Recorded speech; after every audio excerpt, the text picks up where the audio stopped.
Hello. So we're going to get into the second part of the two-part lecture on geography, inequality, and politics. We're going to focus in particular on some of the economic indicators and social indicators of how rural and urban areas differ. And some of these might be surprising. So, for instance, if we look at the poverty rates by county type in recent years, what we find is that completely rural areas have a higher rate of poverty, 17.2%, compared to mostly urban areas, 14.3%. Mostly rural is in between.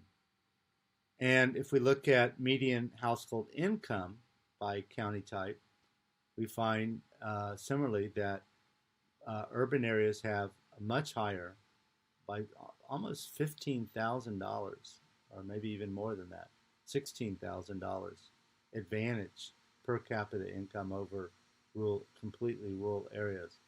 Now, I don't know if that's real income or not. It's more expensive to live in cities than in rural counties. So if that's not been taken into account, the difference would be somewhat less stark. But nevertheless, even with real income, urban areas are wealthier or have higher incomes, median incomes per capita than rural areas. However, we'll get into this in other lectures, but the gap between rich and poor within cities is greater than the gap between rich and poor in rural areas. So even though the median income is higher in urban areas, the inequality is also higher. This looks at Europe at regions, and you notice that the line with triangles shows us it looks at the number of regions at different income levels. So far to the left are fairly small number of regions at the very bottom income distribution, very small number that have the highest income levels, and then most regions have income somewhere in the middle there. But if you notice, that's 1980. If you look at the other line, which features squares, you'll see that by 2010, the number of regions that had lower incomes tended to rise, right? So you had a kind of shift to the left, shift toward the lower income, more and more regions in that lower category, and still a very small number of regions at the top, which probably suggests that those at the top had a higher proportion of national income by 2010. This is kind of interesting. It looks at, it takes the political capital of each country in Europe, and it examines what proportion of national income was accounted for by, the economy of that capital city or the region around, including the metro region. And you can see here that the capital's share of national income tended to decline from the 1940 until about 1980, so that the economy was becoming a bit more equitable, that economic activity was being spread out to other parts of the country relative to the capital. But then, since 1980, there's a pretty dramatic increase in the amount of the overall national economy accounted for by production in and around the capital city. So economic activity is becoming more concentrated around one big city, and there's less to go around for the rest of the country, especially rural regions. We can see here urban versus, or not urban versus rural, but we can see sort of inequities in how quickly different parts of the U.S. and the United Kingdom and France recovered from the Great Recession of 2008, 2009. So first off, if we look at the U.S., the blue line just looks at the per capita income growth, cumulative growth since 2008 in California and New York alone. And then the red line is cumulative growth in per capita income in the rest of the U.S., all of the other 48 states. And you notice here that, first of all, the downturn in 2008 and 2009 in California and New York was less severe than in the rest of the country. But also that in the other 48 states, even by 2018, that looks to be about, 3% growth overall since 2008. That's minuscule. Over a whole decade, the economy is only 3% larger. Whereas in California and New York, it looks to be maybe 12, 13%. So maybe four times or more as much growth cumulatively in those two states alone than the rest of the country. So the economic recovery was being concentrated in two particularly urbanized and already more wealthy states. The picture is similar but less dramatic in the United Kingdom, where London, compared to the rest of the UK, has done better since the Great Recession. And the bottom, unfortunately, is kind of cut off, but it would show us that Paris has done better than the rest of France. So again, urban areas outperforming rural and less dense areas. Let's look at job growth by size of city from 2010 to 2016. So you can see here, this is almost a perfect relationship, right? The biggest cities in the orange, they had the most job gains percentage-wise. And then the cities, medium-sized cities in the gray and the those had the next highest, but substantially below. And then you get down to the small cities and the rural areas, very, very small job gains. So again, the aftermath of the Great Recession has actually exacerbated rural-urban inequalities. Now, this is kind of interesting. Keep in mind our previous slides showed us that the rural areas are the most white, have the highest concentration of the white population compared with cities. And so it's not surprising to find that net employment gains by ethnicity since 2007 are concentrated in areas that have the most diverse populations, and those that are predominantly white have actually lost jobs. Now we get into social measures of social distress here, and this looks at longevity, life expectancy by county, and the lighter the color, the lower the life expectancy. The earlier people die. The darker the color, the higher the life expectancy. You notice that Iowa actually looks reasonably good, comes out reasonably well on this measure. But what area is exceptional? Well, the South, which is also the part of the country that's most heavily Republican. It's also a part of the country that's heavily rural. And so the South has the lowest life expectancy.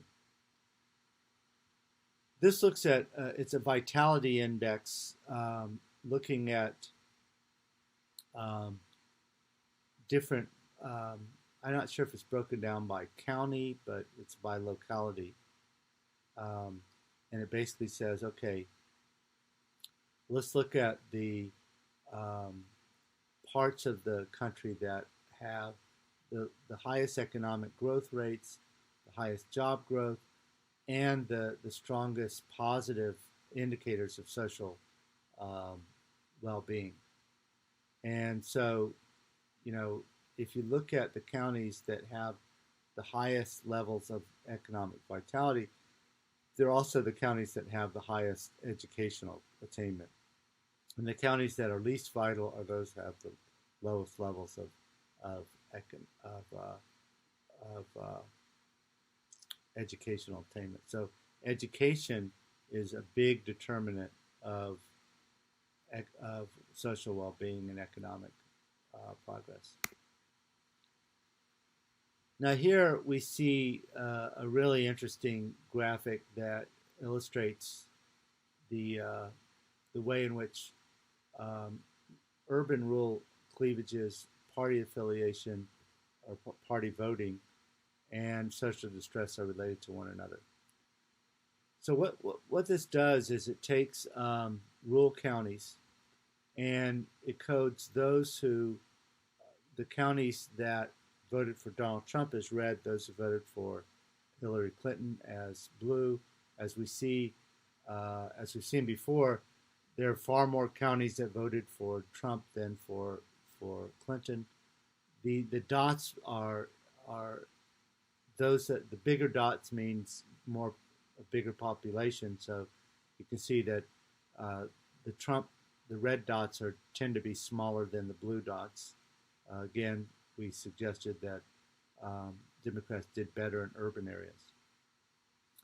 Now, in addition, though, the placement of the dots, there are two axes. Uh, the dots near the top of the graph are dots that, by economic vitality, are doing better, and dots that are toward the bottom are counties that are in greater social distress. And then the dots that the counties with the highest population density are to the right of the graph, and those with low density rural areas are to the left of the graph. So what you see is that let's focus on the lower left quadrant. Those are counties that, first of all, they're doing worse than average. Secondly, they're the more rural with low population densities. And thirdly, they are predominantly Republican. You can see there are a few blue dots. Interestingly, some of the worst, most socially distressed counties actually voted blue, but the vast majority in that quadrant are red. And then if you look at the upper right quadrant, you see there a predominance of blue dots. Those are areas that are doing better than average and that have higher population densities, and they voted predominantly Democratic. So that's an enormous a way of showing, these rural areas that voted for Donald Trump are places that are experiencing downward economic um, um, performance. They're struggling economically and socially. They have lower incomes, higher poverty, lower education levels, but they're also predominantly white, and they are voting, for Donald Trump. Now, this gives you another indicator. Look at from 1990 to 2010. This shows changes in death rates per 100,000 people. And first of all, notice that almost all of the lines are moving downward, meaning that death rates are falling almost everywhere because of improvements in nutrition and health and medicine. And so death rates are tended to fall um, whether it's France, Germany, United Kingdom, Canada, Australia, Sweden, always downward. There are two U.S. indicators here. First of all, you have um, American U.S. Hispanic population. That's the dark blue. Just like the European indicators, that's going down, and actually, um, the death rate is lower than Germany or France. Um, so actually, you know, just by that measure, although not by, for instance, economic per capita income or other economic measures, Hispanic population is improving. Their health is improving, and it is about middle of the road when it comes to comparisons to Europe. But and by the way, let me back up. This is not overall. This is looking at um, um, ages 45 to 54. Sorry, I excluded. I didn't make that clear.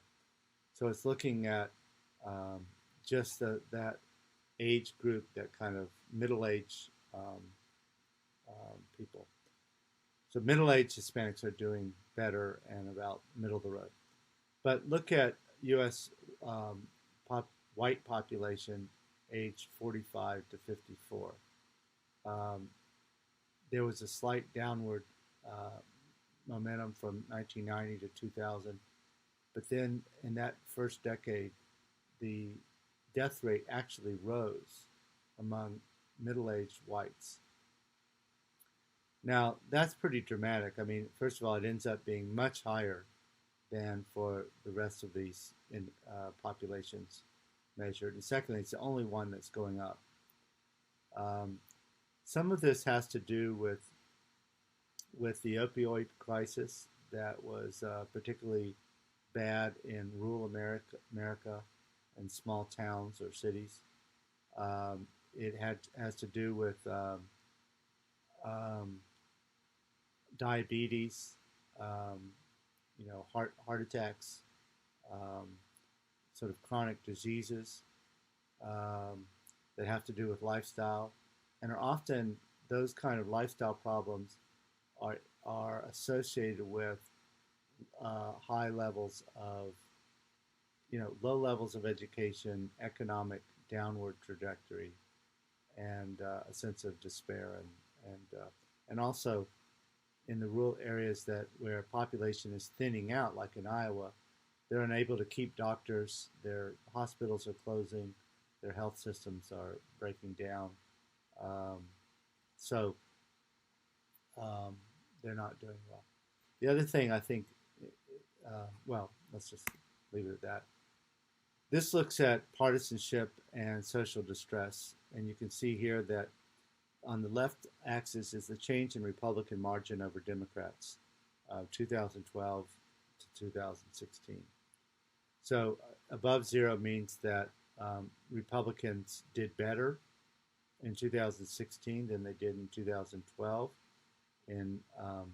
in those counties that were indicated here by the dots. And then anything below zero means that in that county, the Republican margin of the Democrats tended to fall. So we look at different regions, and we notice that those counties where Republicans improved the vote from 2012 to 2016, that those are predominantly, um, in the Midwest and in the South. And that the areas where the Republicans only did a little bit better or they actually did worse are in the Northeast and in the West. There are plenty of exceptions here, but that's the overall picture. Also, that the bottom scale looks at health metrics. And so the further to the right are counties that have better health statistics. Those to the left are counties that have worse health statistics. So first of all, you notice that the counties toward the right side are counties that tended to vote more Democratic, and those counties to the left tended to shift more toward the Republicans. So the worse the health indicators, the more Republican, or the more shift toward Republicans. And you'll notice again, this is the dots with the larger dots are higher population density, and so urban areas have better health statistics than rural areas. So overall, then, we get a picture that rural America has been struggling. It's become more homogenous ethnically as Black Americans have moved to the cities. It's become those whose personalities are more open to difference and change. Those who are more educated have tended to move out of rural areas, which have shrunk as a share of the overall population. Rural areas have lower incomes, higher poverty rates, lower health lower welfare statistics in terms of health and even death rates. And so those areas that have experienced basically downward mobility, and where the most educated and the most flexible and the youngest members of the community have moved away to live in the cities, leaving behind those who are least educated, least comfortable with diversity, and have fewer skills. That's where you find that those are Republican strongholds. Those are Trump territory, and the cities are now predominantly Democratic. So urban-rural is a dramatic source of political differentiation in American politics, but in part because of this big sort where people have moved to areas that are, that fit their demographics more closely and their partisan affiliation more closely, meaning that we have a few big, almost overwhelmingly Democratic cities, and then we have a large number of low-density rural areas that are strongly Republican. And you can see this within states too. So Iowa, Des Moines is a heavily Democratic city, but you move a few miles outside of Des Moines, you're into strongly Republican territory. So this is a shift that's been going on for several decades, but it's quite different from what we saw in the earlier 20th century in the United States, or even mid 20th century, and this explains a lot, I think, about American politics today. Thanks.